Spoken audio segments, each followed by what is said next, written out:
آج ہم آپ کو ایک ایسے کردار کی کہانی سنانے جا رہے ہیں جو انسان بھی تھا مگر عام انسانوں جیسا نہیں، جس کا قد آسمان سے باتیں کرتا تھا، جس کی عمر ہزاروں سال پر محیط تھی اور جس نے کئی انبیاء کی آنکھوں میں آنکھیں ڈال کر بغاوت کی۔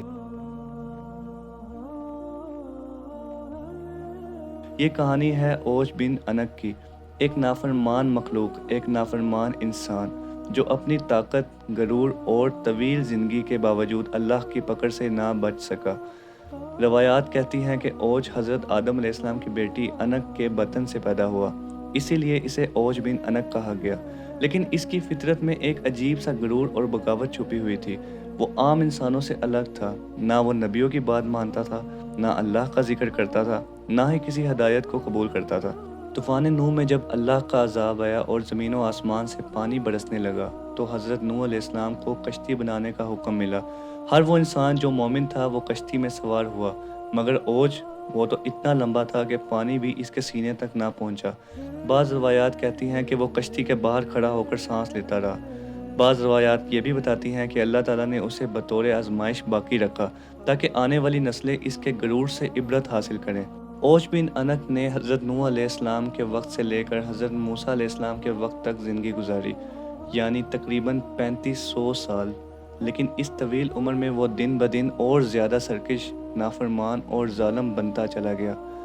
اس نے کئی قوموں کو غلام بنایا، اپنی طاقت سے زمین کے ایک بڑے حصے پر حکومت کی اور مظلوموں پر ظلم کا بازار گرم کیا۔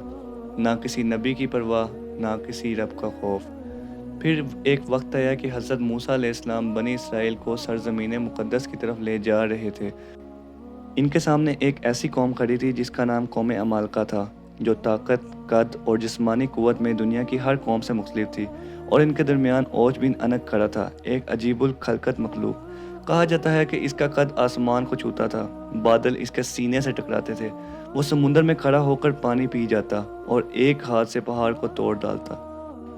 اللہ تعالیٰ نے اوج کو لمبی زندگی دی، طاقت دی، لیکن وہ دن بدن اللہ کی نافرمانی میں بڑھتا گیا۔ وہ لوگوں پر ظلم کرتا، بستیاں تباہ کر دیتا اور اپنے آپ کو خدا سے بھی بڑا سمجھنے لگا۔ اس کا غرور یہاں تک پہنچا کہ وہ حضرت موسیٰ علیہ السلام اور بنی اسرائیل کے مقابلے پر آ گیا۔ روایتوں میں آتا ہے کہ جب حضرت موسیٰ علیہ السلام بنی اسرائیل کے ساتھ آگے بڑھے تو اوج نے ایک بڑا پہاڑ اٹھایا تاکہ اس قوم کو کچل دے، لیکن اللہ تعالیٰ نے عین اسی لمحے ایک معجزہ ظاہر کیا۔ پہاڑ اس کے سر پر الٹا آ گرا اور وہ زمین پر درہم سے گرا، اتنے زور سے کہ زمین لرز اٹھی جیسے قیامت آ گئی ہو۔ اوج کی گردن زخمی ہو چکی تھی اور حضرت موسیٰ علیہ السلام نے اللہ کے حکم سے اپنی لاٹھی سے اس کی گردن تک چھلانگ لگائی اور اللہ کے حکم سے اسے ہمیشہ کے لیے ختم کر دیا۔ جب اوج مرا تو اس کا جسم کئی دنوں تک زمین پر پھیلا رہا۔ لوگ حیرت سے اس کی لاش کو دیکھتے اور دل میں خوف آ جاتا۔ آخرکار وہ زمین میں دفن ہو گیا اور اس کا غرور بھی مٹی میں مل گیا۔ یہ کہانی صرف ایک دیو کی نہیں بلکہ ایک پیغام ہے۔ اللہ چاہے تو سب کچھ دے سکتا ہے، طاقت، عمر، جسم، سلطنت، لیکن اگر کوئی اللہ کو بھول جائے اور اس کے بندوں پر ظلم کرے تو وہی نعمتیں اس کے لیے عذاب بن جاتی ہیں۔ یاد رکھیں، جب اللہ کی پکڑ آتی ہے تو کوئی چیز بچا نہیں سکتی، نہ طاقت، نہ شہرت اور نہ ہی حکومت۔ اگر آپ کو یہ ویڈیو پسند آئی ہو تو لائک اور سبسکرائب ضرور کیجیے گا، اور کومنٹ سیکشن میں اپنی رائے کا اظہار کرنا نہ بھولیے گا۔ Thanks for watching. اللہ حافظ۔